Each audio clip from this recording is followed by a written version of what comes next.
ಬೆಂಗಳೂರಿನ ದೀಪಾಂಜಲಿ ನಗರದ ರೈಲು ಹಳಿಯಲ್ಲಿ ಕೊಳ್ಳೇಗಾಲದ ಯುವಕನ ಶವ ಪತ್ತೆಯಾಗಿದೆ. ಕೊಳ್ಳೇಗಾಲ ಪಟ್ಟಣದ ಲಿಂಗಾಪುರದ 27 ವರ್ಷದ ನಂದೀಶ್ ಎಂಬಾತನ ಶವ 3 ತುಂಡುಗಳಾಗಿ ಪತ್ತೆಯಾಗಿವೆ.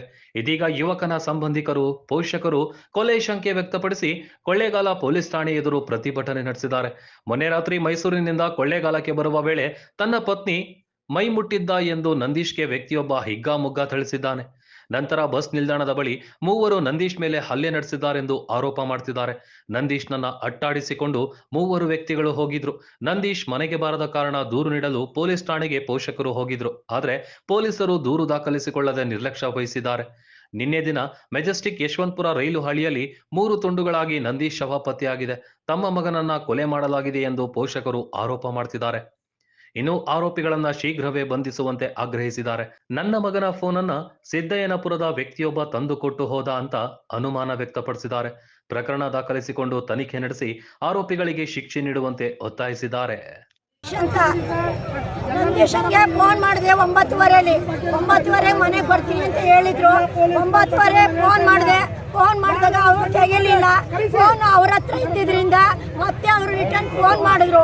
ಫೋನ್ ಮಾಡ್ಬಿಟ್ರು, ನಿಮ್ಮದು ಫೋನು ನಮ್ಮಲ್ಲಿದೆ, ನಮಗೆ ಸಿಕ್ಕಿದೆ ಫೋನು, ನಿಮ್ಮನ್ನ ಗೌರ್ಮೆಂಟ್ ಹಾಸ್ಪಿಟ್ಲ್ ಹತ್ರ ಬನ್ನಿ ಅಂತ ಒಂದ್ಸರಿ ಹೇಳಿದ್ರು. ಮತ್ತೆ ನಾವೇ ತಗೋಬರ್ತೀವಿ, ಎಲ್ಲಿಗೆ ತಗೋಬರೋದು ಅಂತ ಕೇಳಿದ್ರು. ಆವಾಗ ನಮ್ಮನ್ನ ಅಡ್ರೆಸ್ ಹೇಳಿದ್ರು, ಅಲ್ಲಿಗೆ ತಗೊಬಂದ್ರು. ಆವಾಗ ನಮ್ಮ ಹಸ್ಬೆಂಡ್ ಈಸ್ಕೊಂಡು ಅವ್ರು ನಿಮ್ಮ ಹೆಸರು ಏನು ಅಂದ್ರು.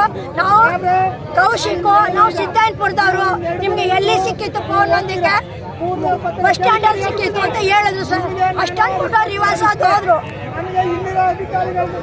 ಮತ್ತೆ ಎಲ್ಲ ಬಂದ್ರು ಕೊಳ್ಳೇಗಾಲಕ್ಕೆ ಪೊಲೀಸ್ ಕಂಪ್ಲೇಂಟ್ ಕೊಡಕ್ಕೆ. ಅವರು ತಗೊಂಡಿಲ್ಲ. ನೆಂಟ್ರ ಮನೇಲಿ ಹುಡುಕ್ಸಿ ಅಂದ್ರೆ ನಮಗ್ ಗೊತ್ತಿಲ್ವಾ ನೆಂಟ್ರ ಮನೆಗೆ ಹುಡುಕ್ಸಕ್ಕೆ? ನಮ್ಮ ಹತ್ರ ಫೋನ್ ಇಲ್ವಾ? ನಾವು ಕೇಳಿದೀವಿ. ಅದೆಲ್ಲಿ ಹೇಳಕ್ಕೆ ಪೊಲೀಸ್ ಯಾರು ಹೇಳಿದ್ರು. ಅವರು ತನಿಖೆ ಮಾಡ್ಬೇಕು, ಕಂಪ್ಲೇಂಟ್ ತಗೋಬೇಕು. ಆಗಿದೆ ರೈಲ್ವೆ ಟ್ರ್ಯಾಕ್ಟರ್ ಅಲ್ಲಿ ದೀಪಾಂಜಲಿ ನಗರಕ್ಕೆ ತಗೊಂಡೋಗಿ ಫೀಸ್ ಹಾಕಿದ್ದಾರೆ. ಅವ್ರಿಗೆ ಶಿಕ್ಷೆ ಕೊಡಿಸ್ಬೇಕು, ನನಗೆ ನ್ಯಾಯ ಕೊಡಿಸ್ಬೇಕು. ಕೊಳ್ಳೇಗಾಲದಲ್ಲಿ ಹೊಡೆದಿರೋದ ಒಪ್ಕೊಂಡಿದ್ದಾರೆ. ನಮ್ಮ ಹಸ್ಬೆಂಡ್ ಜೊತೆ ನಾವು ಬಂದಿಲ್ಲ, ನಮ್ಮ ಹಸ್ಬೆಂಡ್ ಜೊತೆ 3 ಜನ ಹೊಡೆದಿದ್ದೀವಿ ಅಂತ ಹೇಳಿದ್ದಾರೆ. ನಂಗೆ ಹೇಳಿರ್ಲಿಲ್ಲ ಅವರು ನ್ಯೂಸ್. ಇವಾಗ ಗೊತ್ತಾಗಿದೆ. ನಮ್ಮ ಹಸ್ಬೆಂಡ್ ಫೋನ್ ಮಾಡಿ ಹೇಳಿದ್ರು, ಅವ್ರು 3 ಜನ ಒಪ್ಕೊಂಡಿದ್ದಾರೆ, ಅವ್ರನ್ನ ಬೀಳಕ್ ಹೋಗ್ಬೇಡ, ನೀನ್ ನ್ಯಾಯ ಕೇಳು, ಒಳ್ಳೆ ಅಮ್ಮನಾದ್ರೆ ನೀನ್ ನ್ಯಾಯ ಕೇಳು, ನಿನ್ ಮಕ್ಳನ್ನ ನ್ಯಾಯ ಕೇಳು ಅಂತ ಹೇಳವ್ರೆ. ದಯವಿಟ್ಟು ನಂಗೆ ನ್ಯಾಯ ಕೊಡಿಸ್ಕೊಳ್ಳಿ.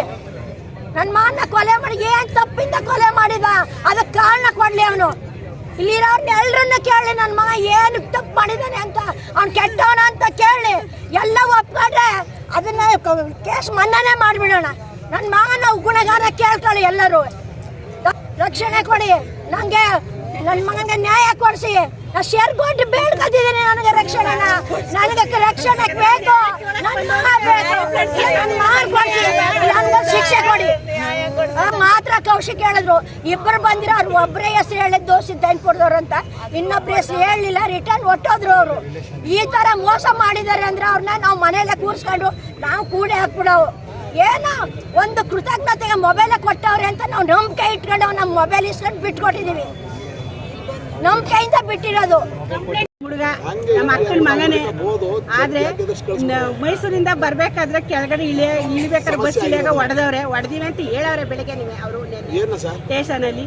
ಆದ್ರೆ ಅಂತ ಕೆಟ್ಟ ಹುಡುಗನೇ ಅಲ್ಲ ಅವನು. ಯಾಕೆ ಈ ತರ ಆಯ್ತು? ನಮ್ಗೆ ನೈಟು ನ್ಯಾಯಕ್ಕೆ ಒಳಗೆ ಕೊಡ್ಸಕ್ ಬಂದ ಕಂಪ್ಲೇಂಟ್ ಬರ್ಕೋಬೋದಾಗಿತ್ತಲ್ವಾ ಸರ್?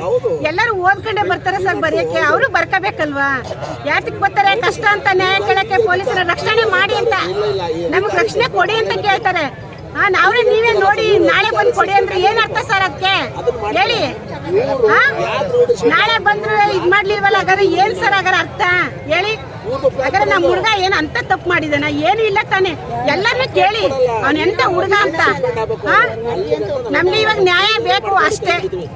ಹೊಡೆದ್ರಲ್ಲ ಅವರೇ ಬಂದು ಒಪ್ಕೊಂಡಿದ್ರಲ್ಲ, ನಾವು ಹೊಡೆದಿದ್ದೀವಿ ಏನಂತ, ನಾವು ನಮ್ಮನ್ನ ಏನೋ ಹೊಡೆದಿ ಅಂತ ಹೇಳ್ತಾರಲ್ಲ. ಹಾಗಾದ್ರೆ ಏನು ಹಾಗಾದ್ರೆ ಹೇಳಿ, ನ್ಯಾಯ ಕೊಡ್ಸಿ ನಮ್ಗೆ.